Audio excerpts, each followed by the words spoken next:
Hi all, so I'm going to make this quick because I've just been in the garden all afternoon. I'm very sweaty and greasy and disgusting, but I wanted to address some of the tweets that I know some of you have noticed, and that's me talking about the fact that I'm going to be venturing into a new career and I'm going to be going back to studying. I really never thought I would ever go back to studying because, oh God, I've done a fair share of it in my time, but I'm at a stage in my life where I have to really think about my future and whether the current things that I'm doing work-wise,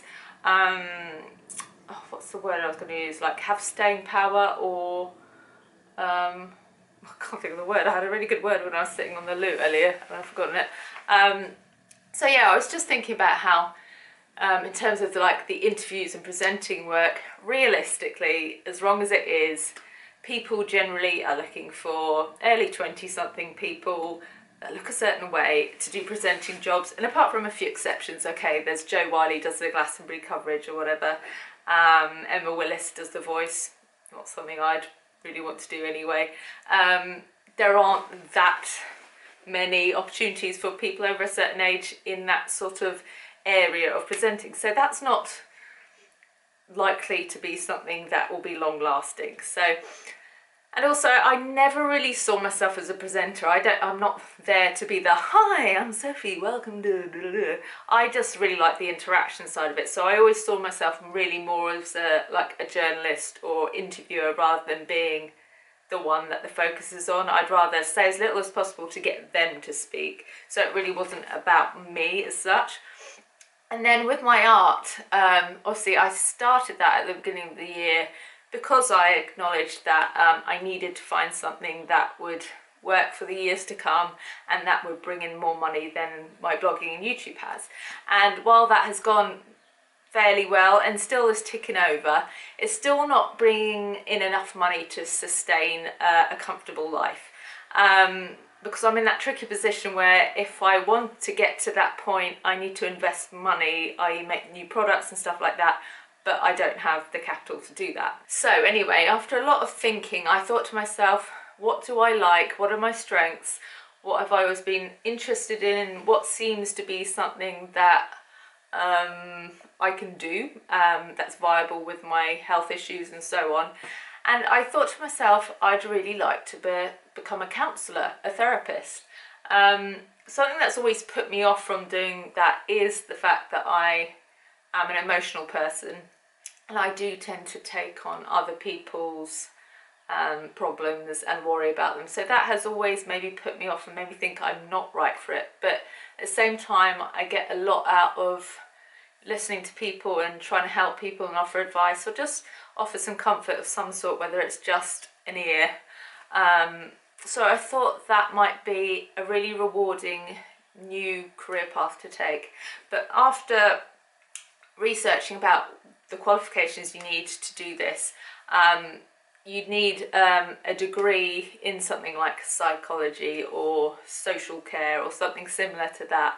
And I don't have that. I have a fine art degree. So it involved, I think, working it all out, they said you'd be qualified after 6 years. This is fine for some people. I know in my fine art degree, for instance, I had people in their 40s, 50s and 60s in my class. So you're never too old to learn or to go back and learn a new skill. But for what I'm looking for, that was just too long a period of time. So I tried to think about some alternatives that are more realistic and more suitable to my situation. And I've ended up with deciding to learn to be a teacher of mindfulness. So that will hopefully be my next career. I've enrolled in the first part of the course and that starts on July 31st. So the first kind of phase of the learning to qualify to be one is more about learning how to practice mindfulness, learning what it is really, and learning how to incorporate it into your life. And it's more, I think, more of the theory of it and things like that. And then the second phase, which is the more pricey part, which I've got to save up for, will be more about how to teach it to others and prove that you can teach it to others and that sort of thing. So yeah, I'm pretty excited because one of the things I really dread about socialising or meeting new people is when they go, so what do you do? And I'm like, blogging, YouTube, interviewing, bit of art, bit of styling, bit of photography, and I'm just like, they don't want to be here all day, so they just want a simple answer. So to be able to just say, I do this, and feel proud of that, and feel like it's legitimate and something I feel is right for me and a good fit, I can imagine that will feel really amazing. Because I've made no bones about telling you that not everything to do with blogging or YouTube feels natural or even right for me. So I guess that leads on to me, where does this leave me with the channel? Say if I start a practice up or become a tutor and that's my main focus, what will happen to this channel? I can't tell you that right now because I don't know about the time. Even during the learning and through the study, I don't know how much time that will end up taking up. It might mean you see me a little less often, it might mean you very rarely see me. I can't predict that, but I know definitely if this YouTube channel is still around next year, it will probably be quite a different place. I've had to make the decision that, you know, from next year I can't be doing festivals in the way I have been doing them the last few years. It's not kind to my body, it's not kind to my bank balance, and you've got to work out whether, you know, the payoff you get is equal, better to the stuff you lose. I didn't say that very well, but you know what I mean. And I've been very lucky to go to many festivals, and I feel like my time is almost done on that phase of my life. So yeah, the content's going to be probably different. It might be more focused on things to do with the mindfulness, to do with, you know, coping with stress, to do with managing stress and being relaxed and implementing the things that I'm learning, I guess. All this, I'm just guessing. I don't know what shape it's going to take. Who knows? I might not get on with the course and it might not work out. I don't know. But yeah, so that's basically it. I just wanted to fill you in. I'm feeling quite excited about it at the moment.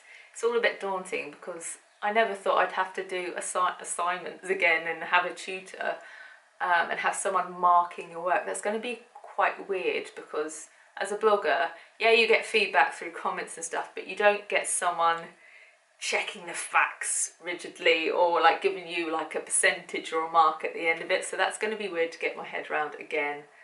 But I think because I blog and you have to be self-motivated to blog, hopefully I won't struggle too much with deadlines and getting the work done. But anyway, so that's my news. Yeah, wish me luck basically. Yeah, till the next video. See you soon. Hope you're alright. Yeah, bye.